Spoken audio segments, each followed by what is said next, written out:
සුබ දවසක් ඔයාලා හැමෝටම. අද අපි බලමු පැල කරපු මුං ඇට ටිකක් උයා ගන්න හැටි. මම මෙතන මුං ඇට අරන් තියෙන්නේ දවසක් වගේ වතුරේ දාලා තියලා එක රැයක් වතුරේ දාලා තියලා දවසක් වගේ පැල කරලා මේ මුං ඇට ටික ඒ වගේ වතුරේ දාලා තියලා අරගෙන ටිෂු එකක් වගේ දාලා තිබ්බම මේ වගේ ගානට පැලවෙනවා. ඔයාලට කැමති නම් දවස් 2ක් 3ක් වගේ තියාගන්න පුළුවන්. ඊට පස්සේ පැල කරගත්ත මුං ඇට ටික ඇතිලියකට දාගෙන කරපිංචා, ලූණු, අමු මිරිස්, එතකොට සුදු ලූණු ටිකක්, ඒ වගේම කුරුද්ද පොතු ටිකක්, උළුහාල් ටිකක් දාගන්න. ඊට පස්සේ තුන පහ ටික දාගන්න මිරිස් කුඩු අමු තුන පහ කහ ලුණු ඒ ටික ඔක්කොම දාගන්න. මේකට දාගෙන ඔයගොල්ලෝ දැන් මිටි කිරි දිය කිරි ටිකක් ලෑස්ති කරගෙන දිය කිරි ටික මේකට දාලා හොඳට කලවම් කරන්න.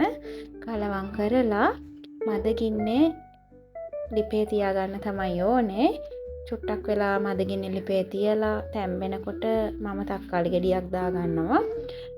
මේ පැලමුන් උයනකොට ගොඩක් බෙරි වෙන්නේ නැහැ. මුං ඇට පැලවුණාට පස්සේ බෙරි වෙන ගතිය අඩුයි උයනකොට. රැයක් පෙඟෙන්න දාලා වගේ තියලා ගත්තම නිකන් උයන මුං ඇට හොඳට බෙරි වෙනවා. ඊට පස්සේ අපි ටෙම්පරාදු කරගන්න ඕන මේක. ඒකට මම වේරිච්ච මිරිස් කරලක් අබ ටිකක් කරපිංචා ලුණු ටිකක් තමයි අරගෙන තියෙන්නේ. තෙල් ටිකක් මේ ඇතිලියකට දාලා පොඩ්ඩක් වෙලා මේ ටික මෙහෙම ටෙම්පරාදු කරගන්න. ඊට පස්සේ අපි අර ටිකක් වෙලා තැම්බුණ මුං ඇට ටික මේ ඒකට දාගන්න. දාගෙන ඉවර වෙලා පොඩ්ඩක් වෙලා වහලා තියන්න. තියලා ඒ ටික තව චුට්ටක් වෙලා තැම්බෙනකොට ඔයගලන්ට මේක දකින්නකොට තේරෙනවා තැම්බෙන ප්‍රමාණය. ටිකක් වෙලා තැම්බෙනකොට මිටි කිරි ටික දාගන්න තමයි තියෙන්නේ. මිටි කිරි ටික දාගෙන හොඳට කලවම් කරලා තව පොඩි වෙලාවක් තම්බ ගන්න. මිටි කිරි ටික ඔයාලට අවශ්‍ය ප්‍රමාණයට දාගන්න.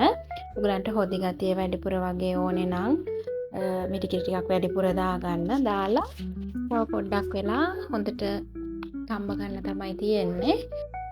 මුං ඇට නිකන් උයනවට වැඩිය මේ විදිහට පොඩ්ඩක් පැල කරලා උයලා බලන්න. රසයි වගේම හරිම ගුණයි. සුබ දවසක්.